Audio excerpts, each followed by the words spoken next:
So, Amram, today we're going into the first seal. First seal. So, from the last message, Brabana was telling us on the bridge, he was showing us what was happening in heaven. And we saw that there was nobody worthy to open the book, but the Lamb took the book and he broke the seals.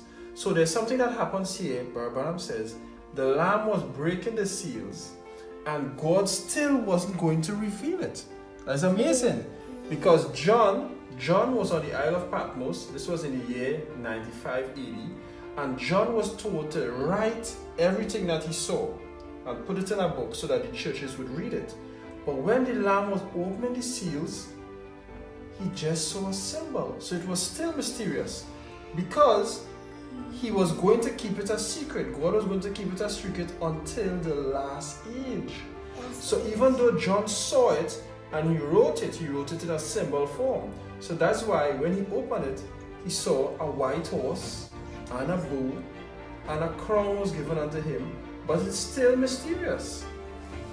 It was waiting. God wanted to leave it until the last day when he's going to send his seventh angel to reveal all the mysteries of God.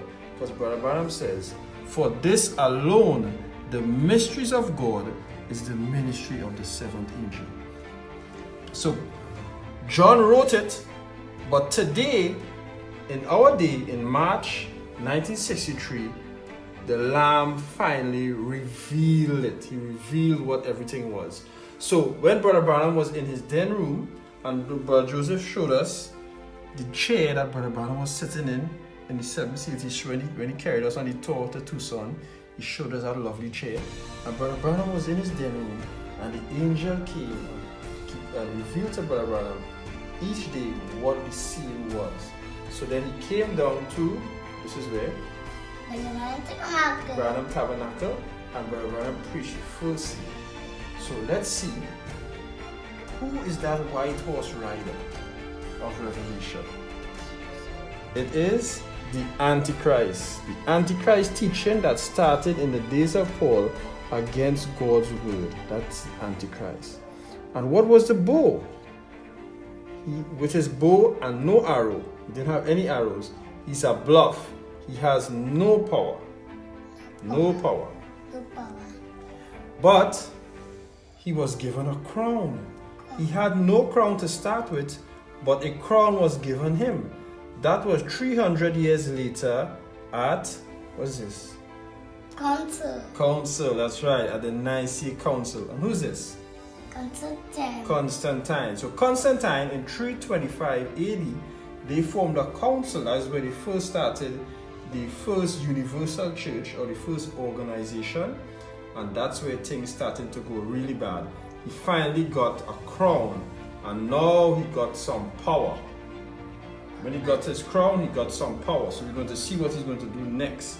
But while all of this was happening, while every time the enemy sent out a horse or power, God also sent out a power to combat him. To combat means to fight. And in this age, it was the lion. So it was the lion who said, come and see, come and see. And what was the lion in this first age? Branham says, when that Antichrist was riding with his false teaching, that's this white horse here, God sent his teaching out, the word, the Lion of the tribe of Judah.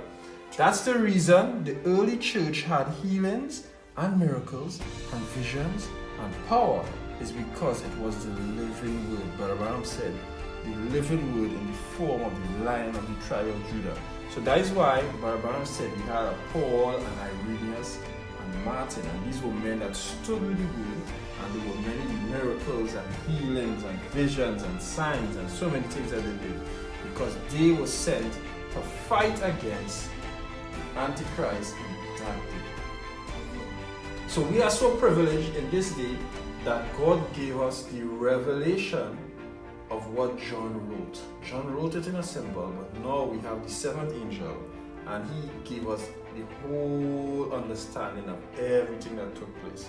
So we are very privileged people to be listening and to be partaking of these seals. So we're going to see what's going to happen next, because now he has a crown. The Antichrist has a crown, Yes, he has a crown, and you're going to see what he's going to do next in the next seal. So you can't wait to see the next seal.